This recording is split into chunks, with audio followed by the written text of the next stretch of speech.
solar mini-grids have turned from small pilots to an electrification wave. We were there when mini-grid regulation was established. When financial transactions were closed, we saw new technology thrive and companies fail. This is where we tell the stories. This is where we discuss the future. The mini-grid business, powered by Inensys. Hello, this is Nico. Welcome to our episode on impact and reach. Is it time for a paradigm shift in mini-grid financing? I'm discussing this subject with Cliff Aron from GreenMax Capital and John Ouko from AMDA.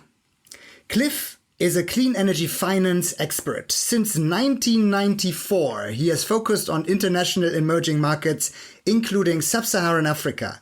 Cliff is leading GreenMax activities as a fund manager, providing blended finance solutions for the off-grid energy and e-mobility sectors throughout Africa. John has a financing and entrepreneurial background. Today, he is the Africa Minigrid Developers Association COO, representing the view of mini-grid developers. Cliff, when you and I were attending CAMCO's event, gathering mini-grid CEOs and representatives from the financing sector in Nairobi in early 2023, you came forward with a very interesting idea to completely change the way mini-grids are financed. Can you tell us more about that? Sure, and thank you for having us here today for this interesting and important discussion. So we need to look at the mini-grid sector today in a historical context. Nowhere in the history of rural electrification anywhere around the globe have we asked the private sector to take the lead in electrifying rural populations. Yet now the paradigm has been that this should be done by commercial companies, at least in part with private capital. And that's all well and good. It makes sense to build private utilities of the future, but we need to have a different set of financing instruments than currently exist in order to facilitate their doing so. In general, the DFI community has done a remarkable job of changing the dialogue over the last decade about climate change and energy access and an equitable energy transition. Today, it's part of the mainstream discussion that we need to electrify these 660 million some odd people without power as part of fighting climate change and implementing this energy transition. But these same institutions that have changed the dialogue have done very little to reform the way they do business and the way they deliver finance into the system. And that needs to happen. In one word, the issue is risk. And right now, we see very little appetite for risk-taking by the international financial institutions. And that needs to change. So there's different types of capital that are needed in order to scale up mini-grids in, Africa and South Asia, where the preponderance of need remains.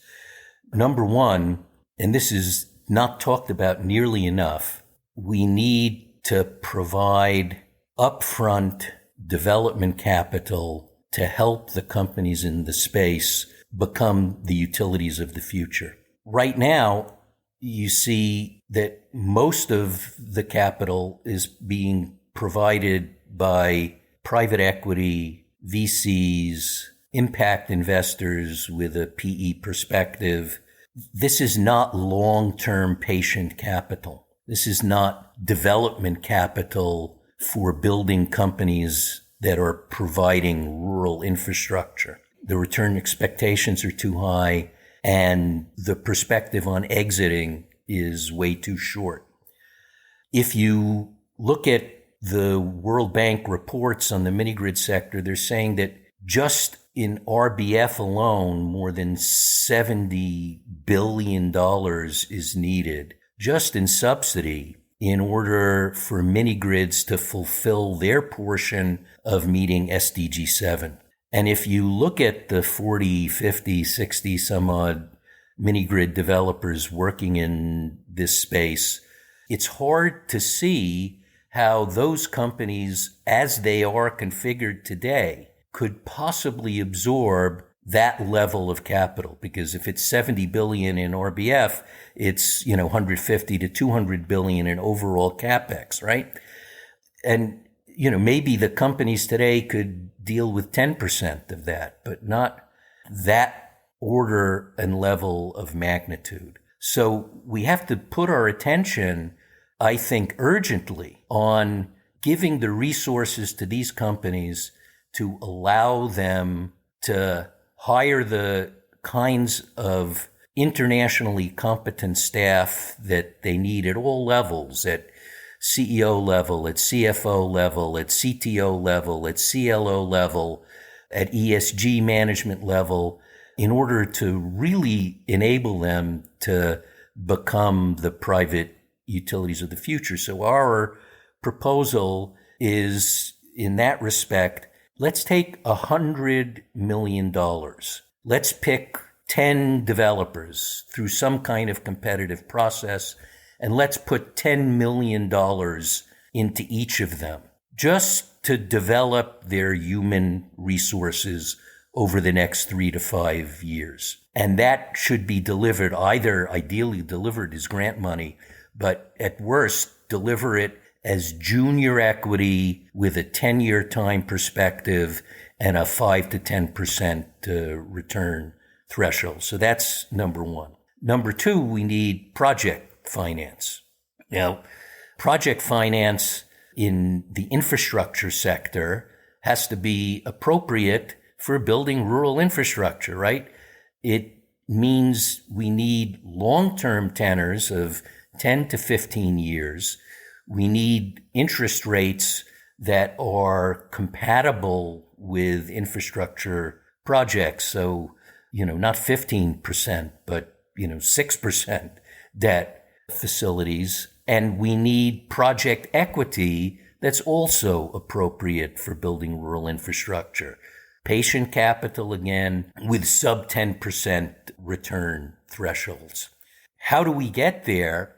Our proposition is, let's take, again, $1 billion. Let's put 20% of that money as first loss capital from DFIs. So we're talking about $200 million from DFIs.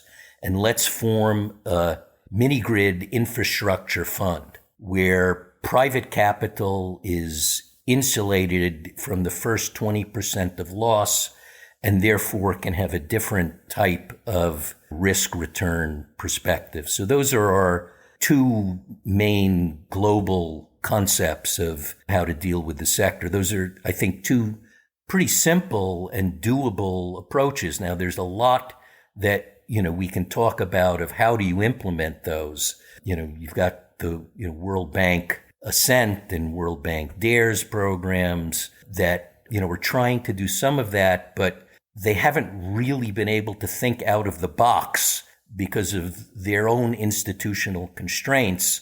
So, is it the best way to organize these funds by putting $250 million into TDB Bank? Is that smart? I mean, there hasn't been an opportunity for stakeholders to really debate that because it's a fait accompli. It's the only way the bank can invest is through publicly owned institutions. But does TDB Bank have the capacity? Do they have the track record? Do they have the understanding of the sector? And at the end of the day, if the bank is providing sovereign bank loans at very low interest rates and long perspectives, why is it that what we're getting from their intermediaries is 8 to 12% debt with 5 to 7 year tenors? It doesn't quite make sense to us. Let me stop there and let John say a few words. Yeah, John, please.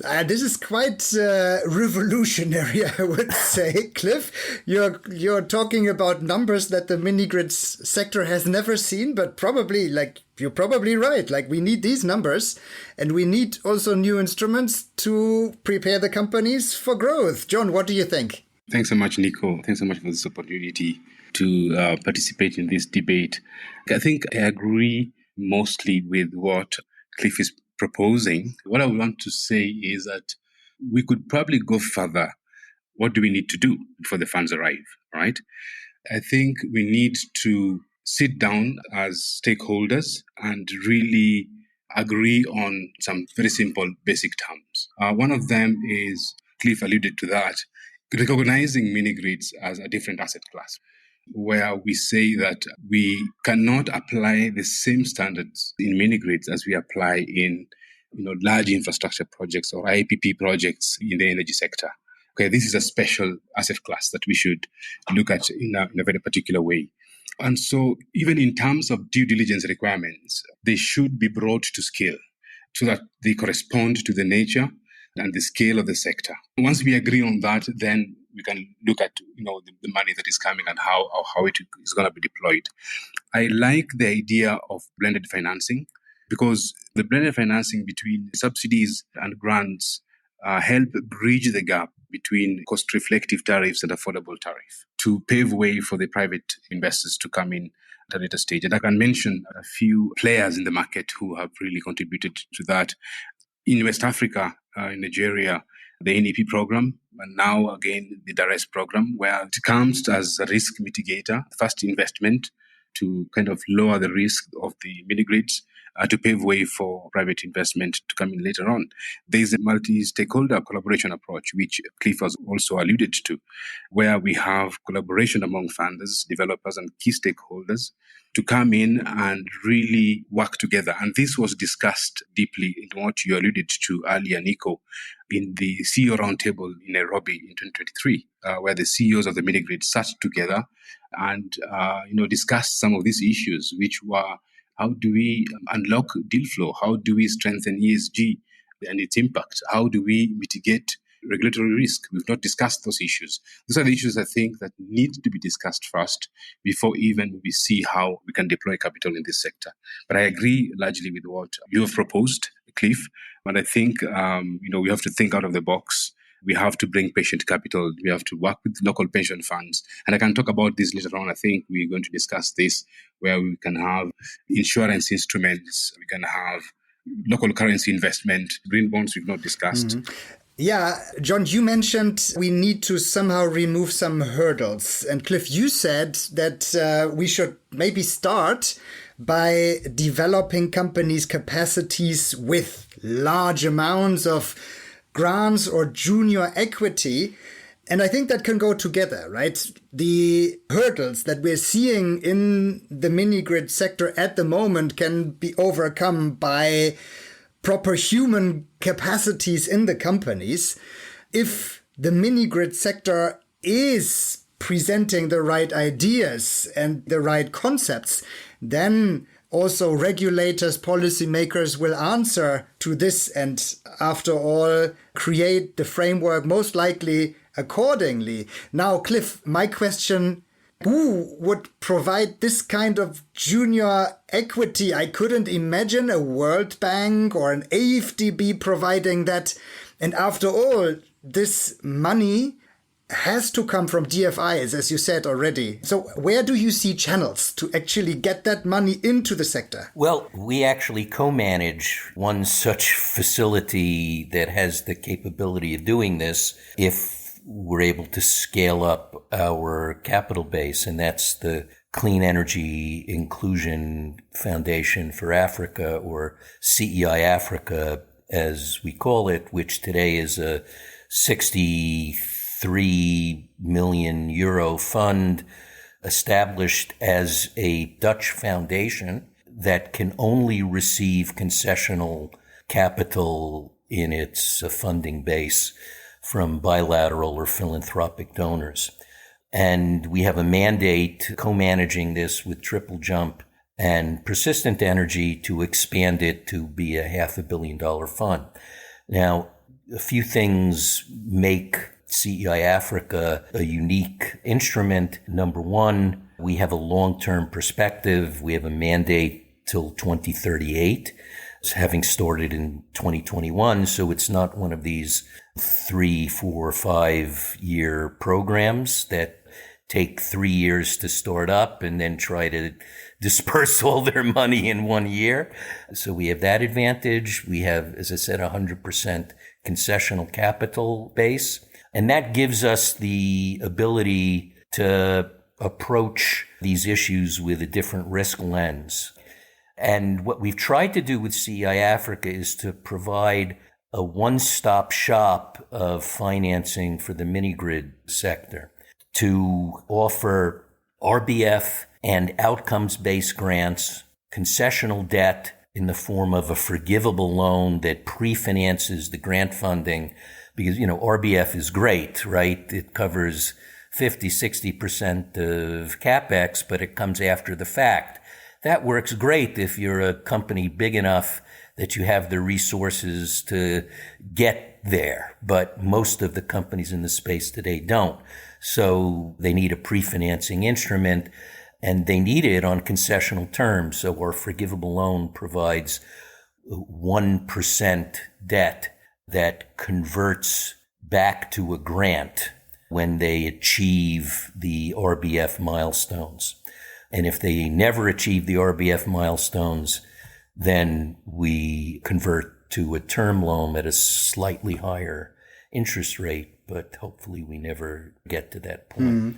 But Cliff, this is not the equity that you've been talking about before, right? This is still related to projects, RBF grant funding, and then debt funding for certain projects. But what you were talking about is capital to build capacity within a company. Well, there were two things I was talking about. One was development capital, and the second is project capital. Yeah. So at CEI Africa, we're providing project capital, but we're providing it with a lot of concessionality. Yeah. We provide junior debt. In addition to the RBF grants, outcome-based grants, and forgivable loans, concessional debt, we also provide junior debt and senior debt that leverages in private capital for implementing projects. So, my point is that an entity such as CEI Africa doesn't have to be CEI Africa, but the model of CEI Africa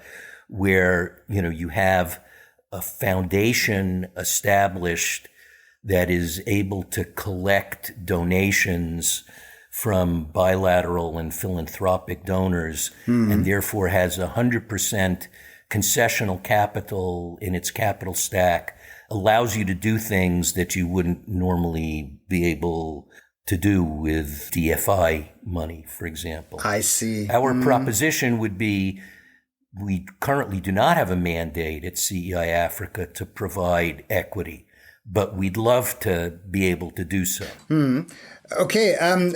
John, do you see the necessity to provide, let's say, capacity growth equity to mini-grid companies? Or are the current instruments, as Cliff just explained, right? Project-related RBFs, project-related debt funding, project-related equity, is that enough to build the capacity of the companies? And can the companies grow step by step with that money coming into their organizations? Thanks, Nico. I think understanding which type of capital investment is needed and when is important. And I think you've nailed it, Nico. There's a role for each type of financing throughout the trajectory of company growth, right? And I think what most of these companies need at this moment is some form of equity or an equity-like instrument. And we are going to shortly, in the next few weeks, have a session with our CEOs where we're going to do a sort of workshop and present to them the differences between corporate finance and project finance. There's a time when you need corporate finance, there's a time when you need project finance. That is essential. Once we understand that, it's going to be a bit better for our CEOs. So this type of capital is required in the growth of companies. so that they can establish strong corporate teams, right? That is critical to improving and expanding operations before they start the growth area.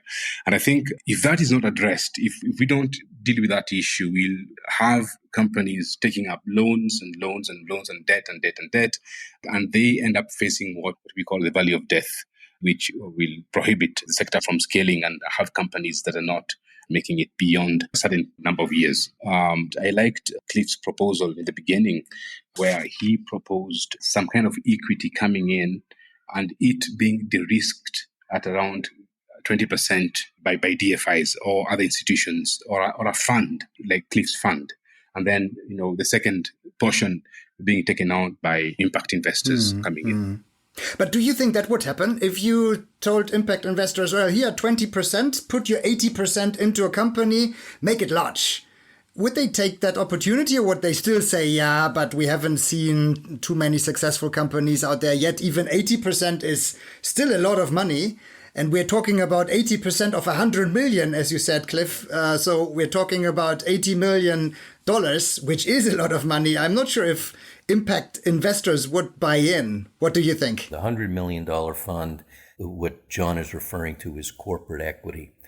And this, I believe, needs to be primarily concessional capital. You can develop it as a blended capital structure, maybe with 3 tiers, the lower tier being 100% grant money, middle tier being philanthropic debt providers, mission debt from foundations, and the top tier coming from DFIs and impact investors.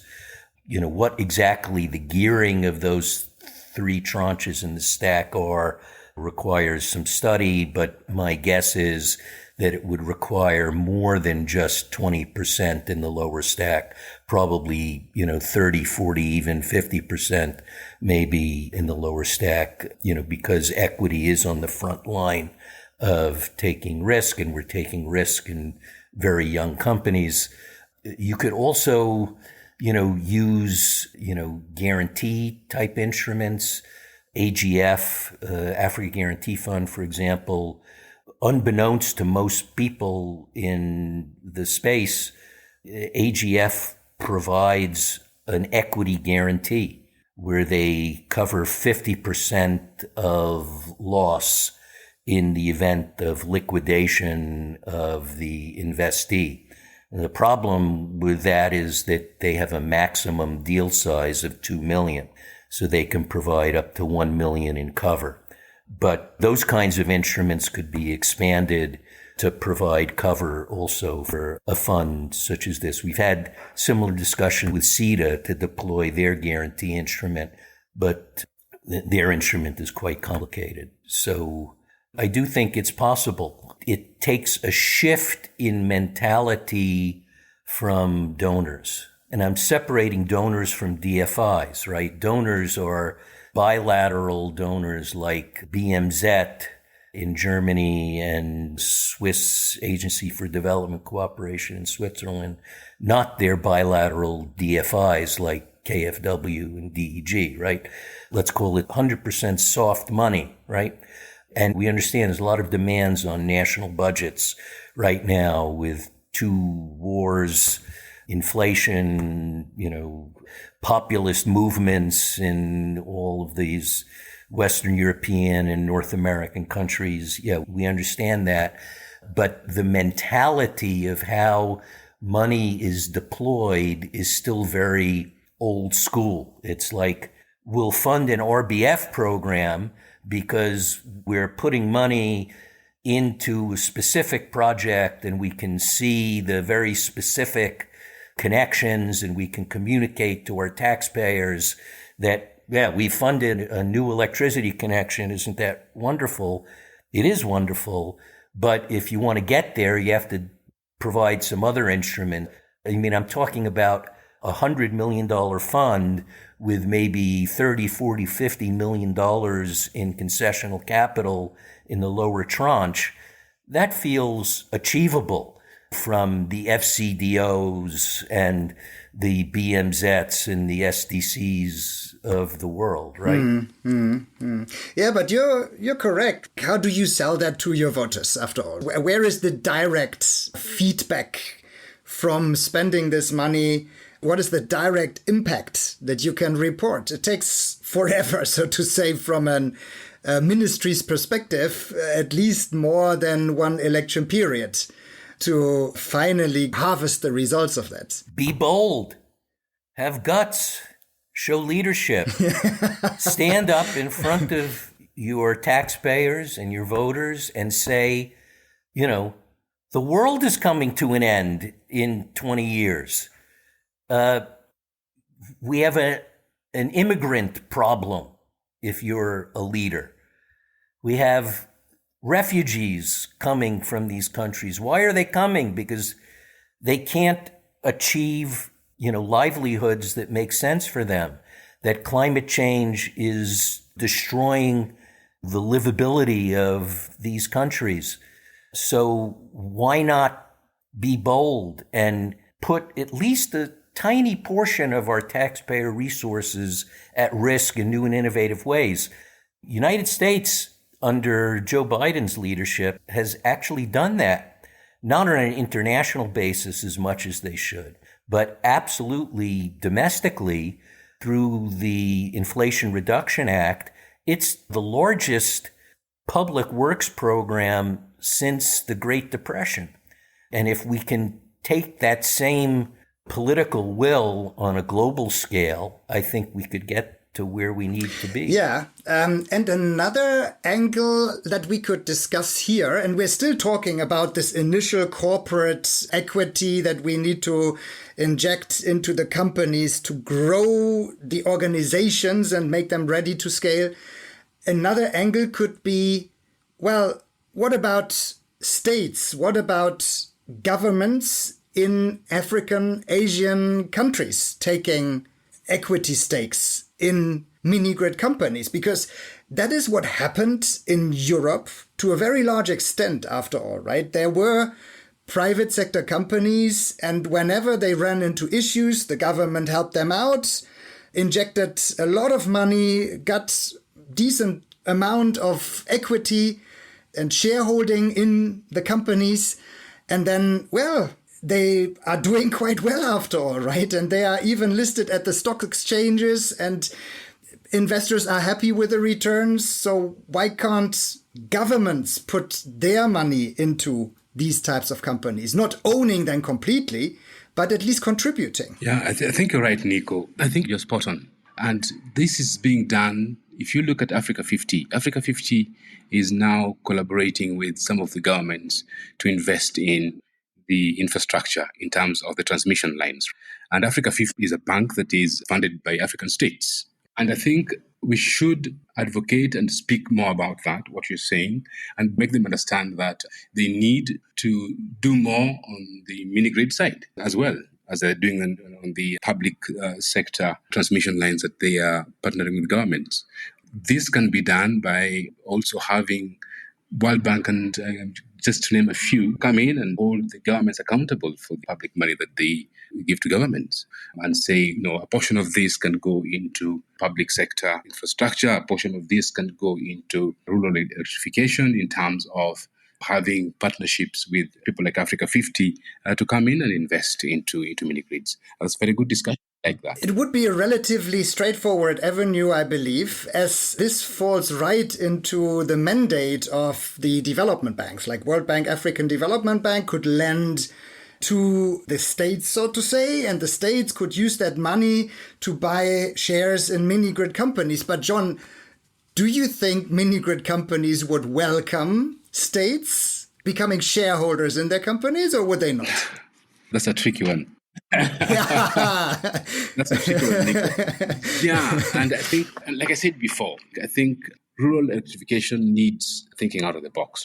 And if we can have a mechanism where, in terms of local content, we have some sort of shareholding, participation of local content, it could come through that direction. It would come through probably local pension funds. It doesn't have to be government directly. It can be the local institutions, pension funds coming in and taking in positions in this mini-grid. And that is patient capital, right, Cliff? I think that is what we need in this sector. And it's local currency investment to make it even juicier and sweeter. Right. So I'm going to challenge your idea, Nico. I think having governments invest in the current version of private mini-grid developers at this stage would be a terrible idea. Unfortunately, the development of the government sector and of civic society in Africa is not at the same point which European and North American public and civic society were at in, the mid 20th century when rural electrification was happening in these countries. And I think it would be very difficult to take the entrepreneurial culture of these small mini-grid developers and burden them with having to interface with an African government shareholder at this time. I think that's fraught with problems.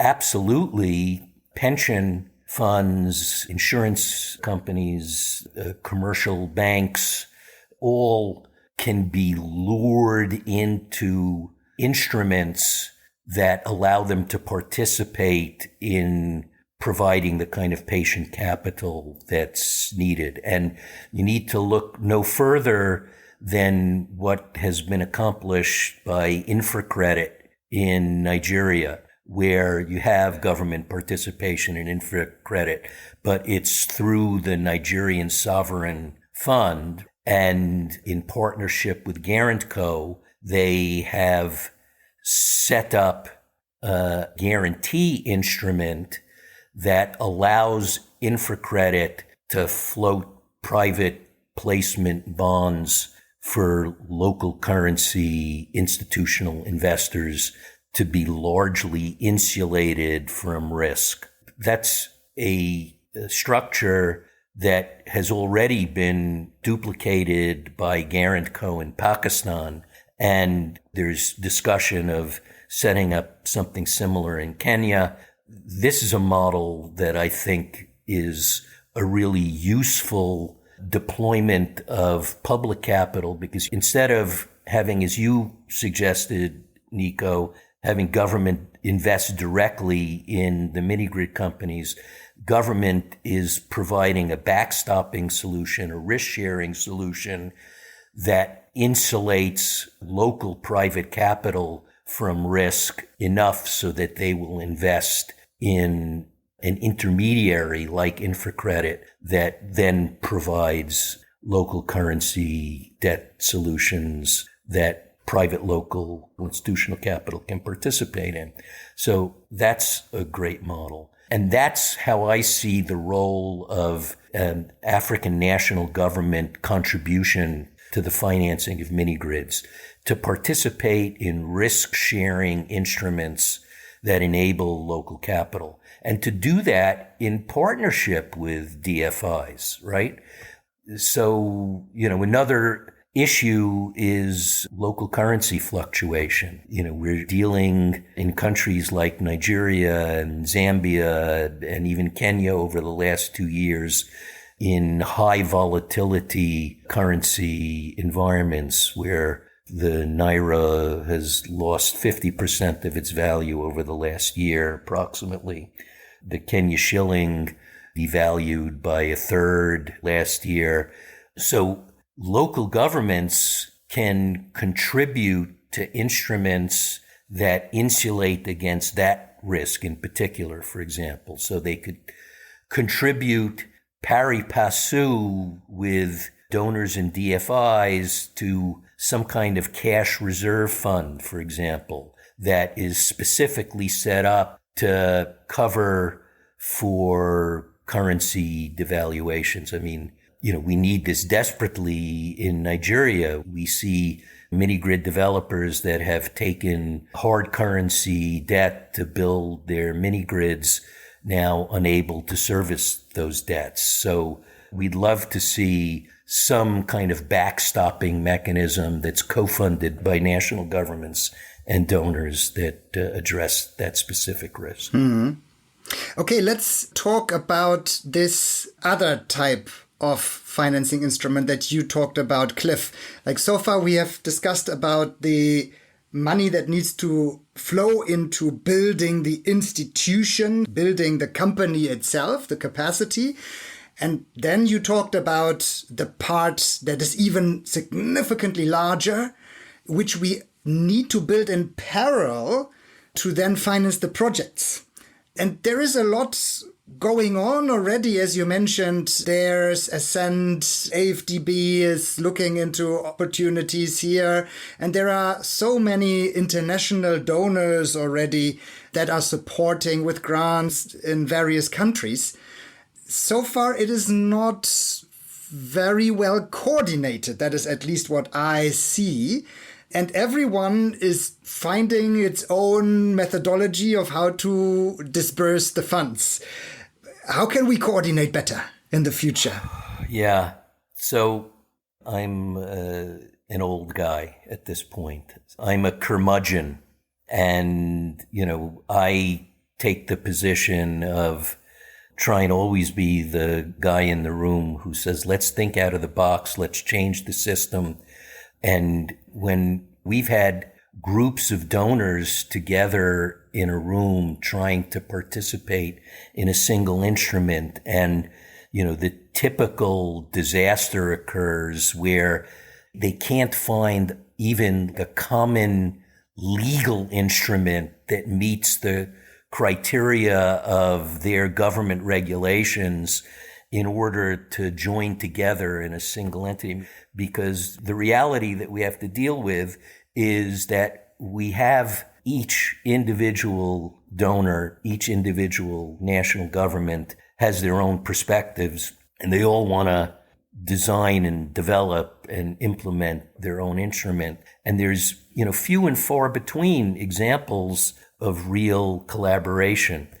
So what I think is a more practical solution than me calling them all a bunch of children is to start with bilateral collaborations, right? So, okay, last year, the person responsible for mini-grids at GAP, who's no longer working there, had the idea of convening all of the donors together in one room and using GAP's bully pulpit to tell them, hey guys, we need one fund. We need you all to participate. One RBF fund, one debt fund. Let's all come in this together. GAP will provide a tranche of concessional capital to de-risk the whole thing. And in reality, that can never work, right? You can't bring 50 donors in the room together and expect to have a positive outcome. You just can't. That's the world we live in. So let's bring AFDB and the World Bank together. Let's bring KfW, the Swiss, and the Austrians together. Let's, start with small collaborations that can then be expanded upon. That seems to be the only solution. And I'll still be in all those rooms telling them to all grow up. But Cliff, I would probably temper that a little bit and say there's been examples of collaboration. And one of them, I think, was with the TCX Fund, which is a fund that was founded in 2007 by development finance institutions in Switzerland, yes, Germany, Britain, in the French government, European Commission. And that solution was there to offer a solution to currency risk. And we proposed this to our developers a couple of months ago when it was open for African countries. And most of our developers liked it. And some even subscribed to that solution where they provide guarantee to local commercial bank currency funding. And that really mitigates the risk part taken by local currency institutions, commercial banks. And I think those are the kind of initiatives that if they can be multiplied, and we could have more of those kind of initiatives, then we could eliminate some of these currency risk situations, some of these fluctuations in terms of currency and all that. I think that should be the solution, because if you bring complicated instruments, hedging instruments into this sector, it might even complicate things further. My idea, and I come from the PE sector, and my idea is always to think local and have local solutions for local problems. And I think this was one of them that really worked well. If we can multiply these kind of initiatives where we have different governments coming together and forming this currency risk solution, it could be a good solution for the future. Yeah, indeed. My perception is that innovative financing instruments, wherever they come up, are usually absorbed and used by the more advanced companies, like by the power gens, by the NGs, by the husk powers, that anyway have ample of opportunities already to acquire finance. But somehow the local companies, well, the only opportunity they have is to find equity investors, impact investors that provide corporate finance to their company, and then most likely mix their mini-grid business with a different type of business, which is usually solar C&I, to stabilize their cash flows. That is usually the trajectory that small African companies are taking.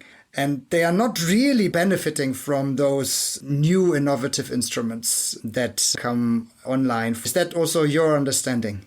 Yeah, let me take on that. I think there's one misconception we have here. They don't take the instruments probably from lack of knowledge and lack of understanding of the instruments. Right? And that is something else we can discuss in terms of technical assistance and TA required and more support required for these companies in terms of experienced CFOs to integrate these companies and understand these instruments. Some of these instruments are very complicated, and these developers will not get to understand these instruments. So they don't tend to go towards them. And that's why you have the husks and the power gens going towards this kind of instruments, because they understand the instruments and how they work. And that is, I think, what we need. We need to provide a bit more TA and technical assistance to these local companies, and also, get a way of probably having a shared CFO experts. Let's go out there and get retired CFOs who've been successful in the West, like Cliff and the rest, and come up and say, okay, let's give some time to these companies and let's walk them through some of these innovative instruments that we have and that are available in the market for them to use to fund themselves. Yeah, either we take that route, John, or we take the route that Cliff introduced earlier and provide these companies with capital, with equity that allows them to hire the people that would otherwise go to other industries. Perfect. And then the second thing that I disagree on with you, Nico, is that the model of mini-grids and C&I, mini-grids and cooling appliances is a model that even the big companies are adopting now. And I think it's a model that mitigates risk in terms of cash flow risk in a certain way and gives investors comfort to invest. So if that is a model that mini-grids have to go towards, then so be it. Let's also accept market requirements and what market wants and what investors want to invest in. Yeah, John, don't get me wrong. I'm not saying that this is a bad model. This is not a model that doesn't work. It works, actually, as you see in Husk Power, right?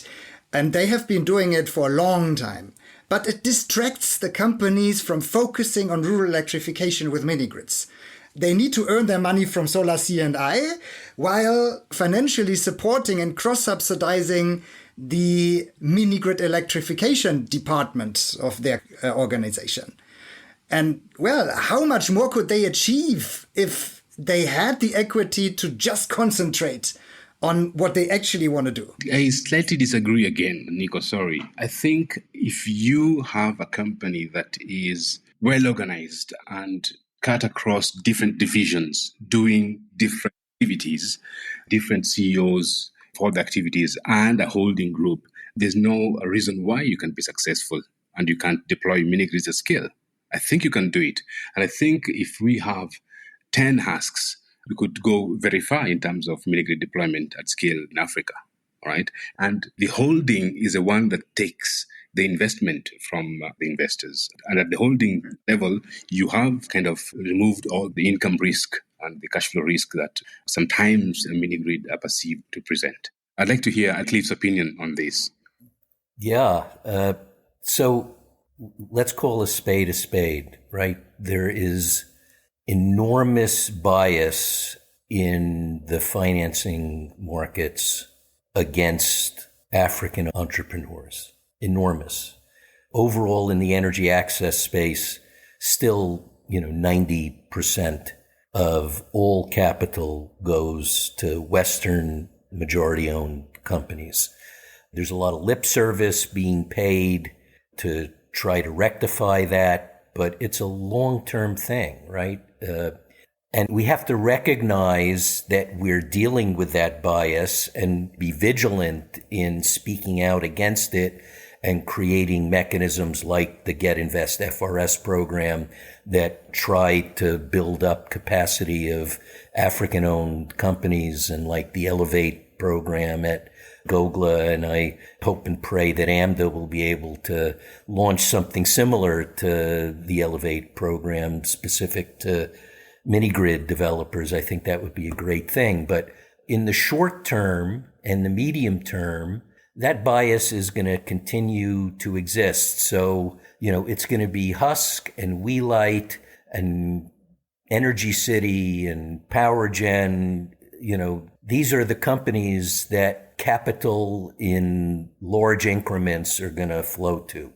That's just the reality. So I wish it weren't, but it is. So what can we do? What kind of business strategy can local developers like, Haven Hill and Nio Tropical, etc. in Nigeria, what can they do? What business model can allow them to thrive as companies and still forward the energy access and mini-grid scale-up agendas?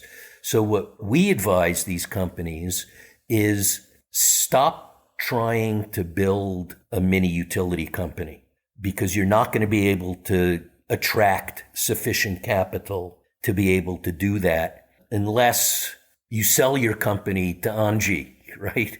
Which, some are talking about doing, right?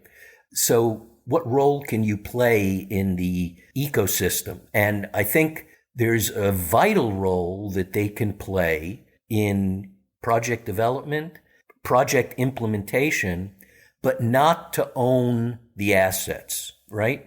To place these assets in internationally financed SPVs. And you see some models of that developing. Nio Tropical did deal with ARM Harris that I think is a great model for this. Cross-boundary energy accesses model is kind of like that, right? And I believe that, these companies can grow to be essentially development and EPC and O&M services companies. And they can grow to be 20, 30, 50, even $100 million companies doing that business without trying to raise the billions of dollars that are needed to own and operate assets. And they can even wind up with a carried interest in these SPVs.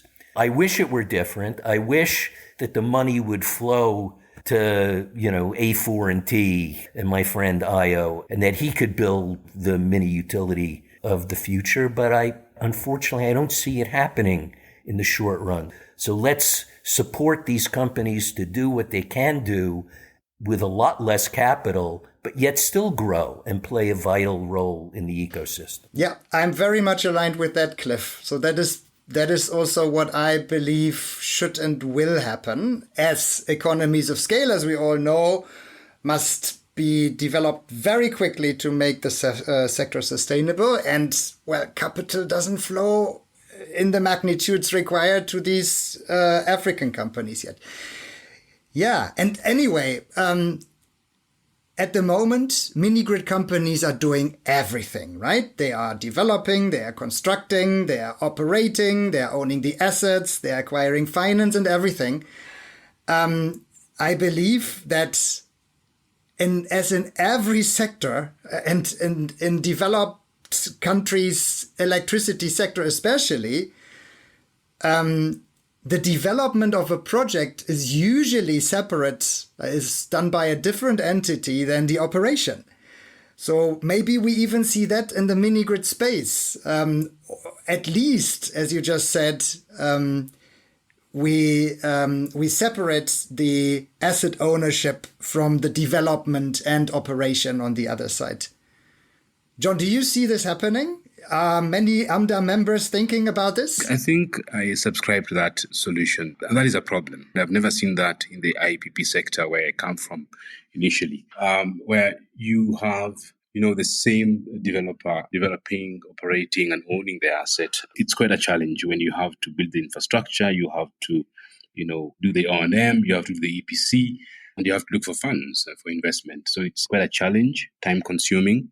And I like the idea of separation of entities between the EPCs, the O&M, operation and maintenance companies, and then the owner of the asset, which I like Cliff's idea of having an SPV that gets the ownership of the assets. And some of these probably other companies wind up to become EPC specialists. Some become, operators, etc. Yeah, I totally subscribe. I think that we're in that direction. And after all, that may even help mini-grid operators to pick up those activities that guarantee stable cash flows, like what we call rural industrialization, edge computing, productive use, and these kind of things. If they offload certain tasks on the capital acquisition, after all it is, side, and then have more resources available to go deeper into various operational tasks, digitization of their operations, and all these kind of things that we urgently need to make mini-grid companies more efficient and help them get a more stable cash flow. I want to add one component that we haven't talked about yet, which when you talked about Nico and John, the mini-grid developers being asked to do everything, one thing stands out in my mind, and that is productive use of energy. Because without PUE, we talk about energy access, but just turning the lights on is not bringing prosperity and improving livelihoods. It's productive uses of energy that create economic development. But productive use of energy is, in fact, economic development and requires a different mindset and a different type of financing than building infrastructure, right? And I think we should go back to history again and look at how did rural electrification happen in the U.S. I'm much more familiar with U.S. history than European history. And it happened through the selling of productive use appliances to rural households. That was the selling point. The point was going to the woman in the household, frankly, because that's how households were organized back then, right? Who was responsible for all of the household tasks, and saying to her, imagine how a refrigerator or an electric iron could improve your life. And then government actually, through the public works programs of the Great Depression, were providing these appliances at very low cost. So what rural customers were buying into was productive use of energy, not just a light bulb, from day one. And asking mini-grid developers to also finance economic development programs, to develop and finance economic development programs, is a tall order. So I think, we need to be thinking about national or regional economic development programs focused on productive use of energy that provide a separate financing platform for bringing energy-using appliances that improve livelihoods into these communities. So I just wanted to bring that up because I think it's a very important piece of the pie. Good. Let's wrap up this session. Maybe you could both provide your final statements on what you believe is required to change the perspective of mini-grid financing and how we could actually achieve that, and what could be the long-term outcome. Who wants to start? Yeah. So in terms of conclusion, what I think is a future of financing energy projects in Africa, and especially mini-grid. I think, one, these projects should be seen as infrastructure projects, so that require long-term and patient capital in terms of developing these projects. Number two, increased use of blended financing, growth of green bonds. And then the last one that we've not talked about but is equally important is integration of climate finance and carbon finance instruments in the sector as well.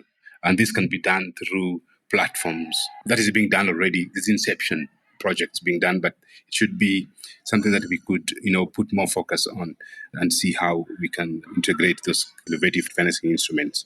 The other one, I think, and without that, this cannot even happen, is that stakeholders should collaborate. And that was what Cliff was alluding to in terms of, PPPs with, government, banks, developers to share this risk and leverage on each other's strength.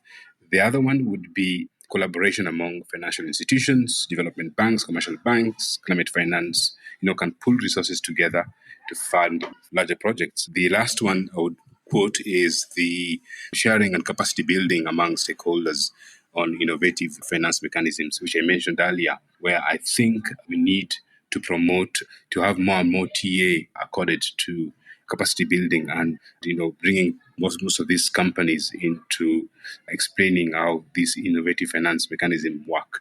And I think you mentioned the program that was launched by Googler. I think we're doing the same thing, Elevate. We're going to do the same thing in the minigrid sector by AMDA. We're going to, and we are starting to do that by these forums and workshops we are holding with developers to explain to them these financial instruments that we have in the sector that are available to them to fund and invest in their projects. All right. Thank you, John. Cliff, your final statement for our episode? There's not a lot I can add to what John said. That was a great summary of what we've been discussing.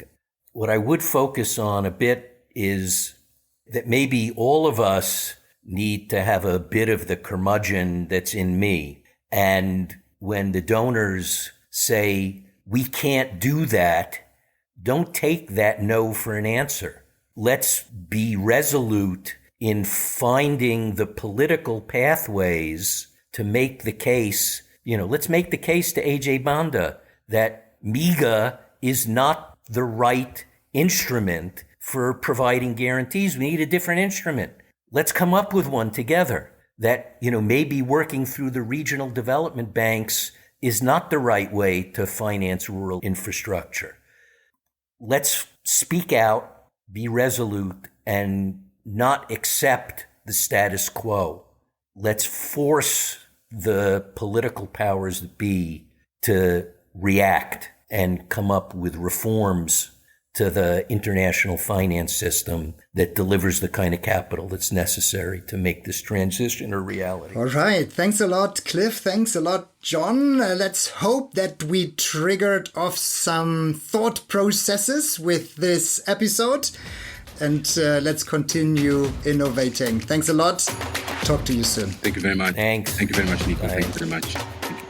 This episode of the Minigrid Business has been brought to you by Enensys, your one-stop shop for sustainable mini-grids. For more information on how to make mini-grids work, visit our website, enensys.com, or contact us through the links in the show notes. The Minigrid Business, powered by Enensys.